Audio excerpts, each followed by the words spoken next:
तो चलिए हम लोग क्या देखते हैं, न्यूमेरिकल देखते हैं। देखिए क्या दिया है, find the value of all 4 counter number. चारों काउंटर नंबर देखना है किसमें, 19 इलेक्ट्रॉन की चारों काउंटर नंबर देखना है। देखिए 19 लिख लिया, फिर 1s2 2s2 2p6 3s2 3p6 4s1। तो देखिए 2 2 4 2 6, यानी कितने इलेक्ट्रॉन हो गए, 10 + 2 12, फिर 6 भर दिया इसमें 18 हो गया, और एक भर दिया तो 19 हो गया। तो समझ गए 19 इलेक्ट्रॉन, यहाँ तक भरने पर 19 इलेक्ट्रॉन आया। अब 19 इलेक्ट्रॉन वाले की हमको क्या बताना है, चारों क्वांटम नंबर बताना है। देखिए तो n की तो हमको पता ही चल गया, n क्या है, n इज इक्वल टू 4।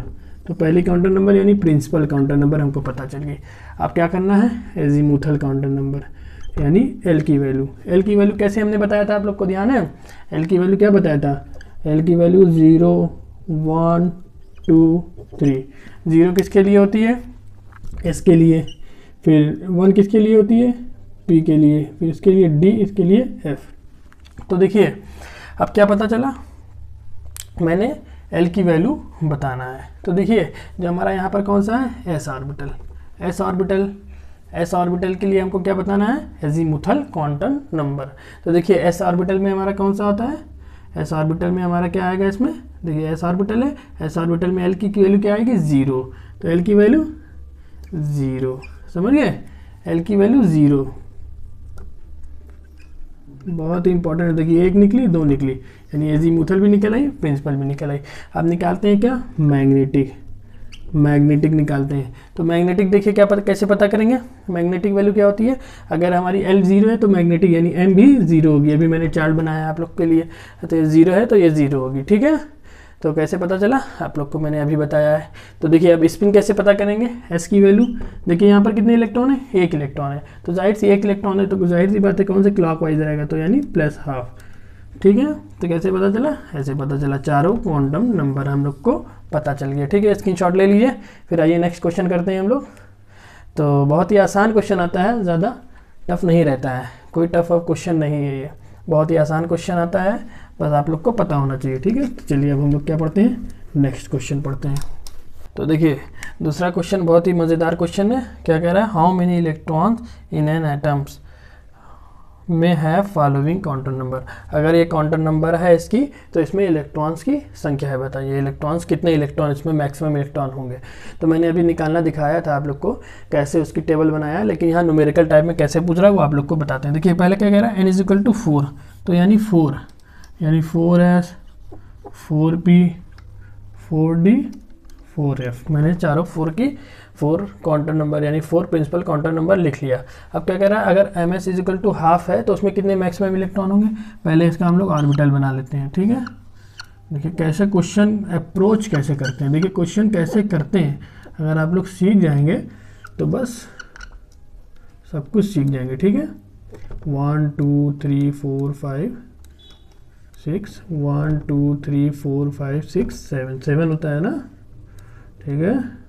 तो आप लोग क्वेश्चन लगाना सीखिए, ठीक है। क्वेश्चन कैसे लगाते हैं ये मैं आप लोग को बता रहा हूँ।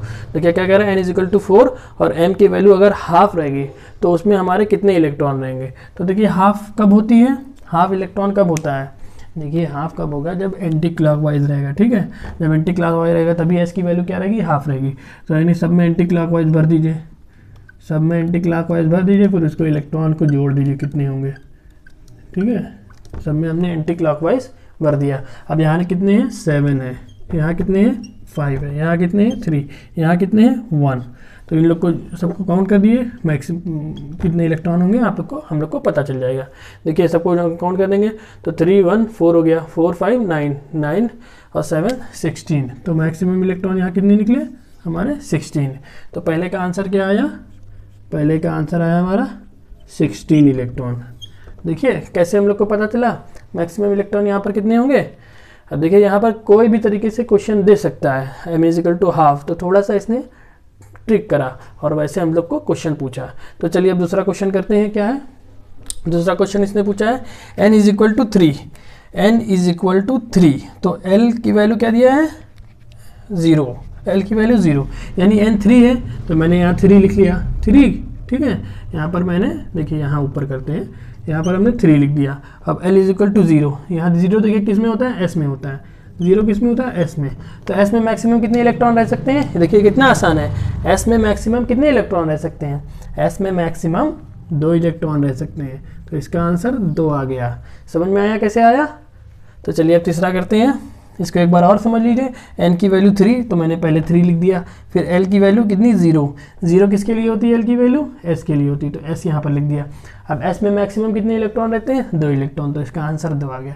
इसका आंसर 16, इसका आंसर 2।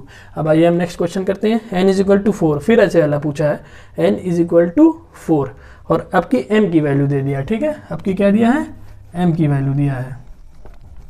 अब की इसने एम की वैल्यू दिया है, एम की वैल्यू 0। तो पूछा कितने इलेक्ट्रॉन रहेंगे, तो देखिए एम की वैल्यू 0 रहेगी। तो पहले हम लोग फिर क्या करते हैं, ऑर्बिटल बनाते हैं। ठीक है, ऑर्बिटल बनाते हैं। और फिर क्या कह रहा है, एम की वैल्यू आपकी 0 दिया है, तो हमारा इलेक्ट्रॉन पूछा है 1 2 3 4 5 6 7। अब देखिए इसमें क्या पूछा है, इलेक्ट्रॉन। जब m की वैल्यू क्या रहेगी, 0, तो देखिए यहाँ पर हम लोग पहले क्या कर देते हैं, पहले देखिए हम लोग यहाँ पर इलेक्ट्रॉन्स को भर देते हैं। पहले देख लीजिए 0 कहाँ रहेगी, यहाँ तो हमारा देखिए यहाँ 0 रहेगा। ठीक है, या फिर यहाँ 0 रहेगा। ठीक है, या फिर यहाँ 0 रहेगा। बीच में सेंटर में 0 रहता है। ठीक है, सेंटर में हमारा 0 रहेगा। ठीक है, -2 -1 0 +1 +2। ठीक है, -3 -2 -1 +1 +2 +3।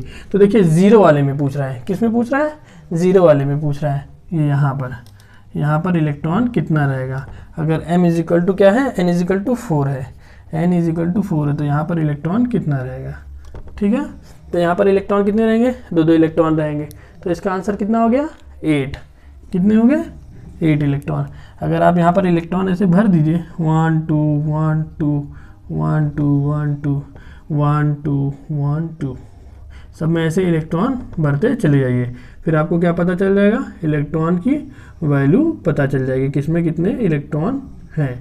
तो देखिए ये जो हमने गोला बनाया, यहाँ पर कितने कितने इलेक्ट्रॉन है, 0 0 में 0 0, यानी तीनों 0 में, वो चारों 0 में कितने इलेक्ट्रॉन है, 2 2 4 2 6 2 8। तो इसका आंसर कितना आ गया, मैक्सिमम इलेक्ट्रॉन यहाँ पर 8 आ गया।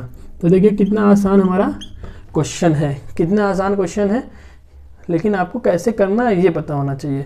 अब देखिए नेक्स्ट हमारा क्या है, n इज इक्वल टू 3। तो हमने क्या लिख दिया, n इज इक्वल टू 3। अब क्या कह रहा है, l is equal to 1, l is equal to 1। तो n इज इक्वल टू 3 किस में, p में। तो अब हम लोग p ऑर्बिटल हमको बनाना पड़ेगा, p ऑर्बिटल बनाना पड़ेगा। ठीक है, तो हमने p ऑर्बिटल बना दिया। p ऑर्बिटल में हम लोग इलेक्ट्रॉन्स को भर देते हैं, p ऑर्बिटल में हम लोग इलेक्ट्रॉन्स को भर देते हैं। ठीक है, हम लोग ने इलेक्ट्रॉन्स को भर दिया। अब क्या कह रहा है, यहाँ पर देखिए इलेक्ट्रॉन्स को भर दिया। 0, m की वैल्यू कहाँ आएगी, +1 0 +1, यहाँ वो -1, देख लिए, -1 0 +2, ठीक, +1। ठीक है, ऐसे भरते, चाहे इधर माइनस कर दिए चाहे इधर माइनस कर दिए, बात एक ही है। ठीक है, तो समझ में आया आप लोग को। अब देखिए ये अलग करते हैं कैसे, l इज इक्वल टू 3, यानी n is equal to 3, l is equal to 1। ठीक है, l इज इक्वल टू 1 कहाँ है, l इज इक्वल टू 1 यहाँ है। तो देखिए हमारा m कहाँ है, m की वैल्यू यहाँ पर है, कितनी, 1। तो 1 में देखिए हमारा कौन सा इलेक्ट्रॉन है, कितने नंबर वाले इलेक्ट्रॉन है, 1 में हमारा कितना नंबर। देखिए पहले तो हमने कैसे क्या पता था, n की वैल्यू 3 हमने ये पता करा कि 3 है। फिर l क्या पता करा, l से हमको 1 से हमको क्या पता चला, p ऑर्बिटल है, तो हमने p ऑर्बिटल बना लिया। अब हमको क्या दिया है, देखिए स्टेप बाय स्टेप चल रहे हैं। फिर m की वैल्यू दिया हुआ 1, तो m की वैल्यू 1 कहाँ है, 1 इधर है। 1 में कितने इलेक्ट्रॉन है, 2 इलेक्ट्रॉन, तो इसके आंसर कितना आ गया, 2 इलेक्ट्रॉन। तो देखिए आप लोग को कितना आसान, मतलब थोड़ा सा टफ था, लेकिन इसको कैसे करना है आसान, वो मैंने आप लोग को सिखा दिया। तो स्क्रीनशॉट लेना हो तो ले लीजिए, और कैसे निकालना हो आप लोग ने सीख लिया है। ठीक है, एक क्वेश्चन और करा देते हैं, ताकि आप लोग को कहने को ना रहे कि मैंने क्वेश्चन, हर तरीके का क्वेश्चन नहीं लिया है। ठीक है, एक क्वेश्चन और कराते हैं। क्वेश्चन ऐसा है कि कहता है सोडियम में क्या कहता है, सोडियम में कितने इलेक्ट्रॉन होते हैं, 11। तो ऐसे लिखिए 1s2 2s2 2p6 3s1, 11 भर दिया। अब कहेगा इस पर 10वें इलेक्ट्रॉन की चारों क्वांटम नंबर बताओ। 10वें इलेक्ट्रॉन की चारों क्वांटम नंबर क्या बताना है, चारों क्वांटम नंबर बताना है, किसकी, 10वें इलेक्ट्रॉन की। तो देखिए 10वां इलेक्ट्रॉन किस में आएगा, इसमें आएगा ना, यहाँ पर 11वां आ रहा है, यहाँ पर 10वां आएगा, तो हम p ऑर्बिटल को बना लेते हैं, ठीक है। p ऑर्बिटल को हमने बना लिया, इसमें इलेक्ट्रॉन भर देते हैं, 6 इलेक्ट्रॉन है ना, तो 10वां इलेक्ट्रॉन यानी इसका ये लास्ट वाला इलेक्ट्रॉन, तो 0 यहाँ पर -1, यहाँ पर +1। तो देखिए अब देखिए n की वैल्यू कितनी है, n की वैल्यू तो हमको पता चल गई, n की वैल्यू 2 है, n की वैल्यू 2 है, ये जो आगे लिखा हुआ है ये n की वैल्यू है। अब देखिए ये क्या है, p के लिए l की वैल्यू कितनी होती है, p के लिए l की वैल्यू 1 होती है, 1 लिख दिया, ठीक है। p के लिए l की वैल्यू 1 होती है, तो 1 लिख दिया। अब देखिए क्या निकालना है, अब हमारा बचा है m, और फिर उसके बाद बचा है क्या, s बचा है, m बचा है और s बचा है। तो m की वैल्यू कितनी होगी, ये लास्ट वाले इलेक्ट्रॉन के लिए +1, देखिए कितना आसान है, m की वैल्यू +1।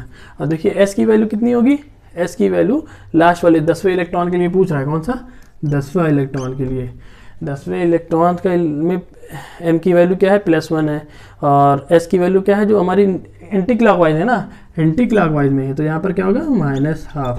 तो देखिए इसकी चारों क्वांटम नंबर हमने निकाल लिया है, सोडियम में 10वें इलेक्ट्रॉन की चारों क्वांटम नंबर। तो ऐसे क्वेश्चन आते हैं आपके एग्ज़ाम में, क्लास 11 में, CBSE में, ठीक है, और हमारा उसमें भी आता है, कई सारे एंट्रेंस एग्ज़ाम में आते हैं, ठीक है, जो एडवांस वगैरह में आता है, और पॉलीटेक्निक के सेमेस्टर पेपर में भी आता है, ठीक है। तो कैसा लगा है कमेंट सेक्शन में ज़रूर बताइए, और हमारी वीडियो पर कमेंट ज़रूर करिए, लाइक करिए।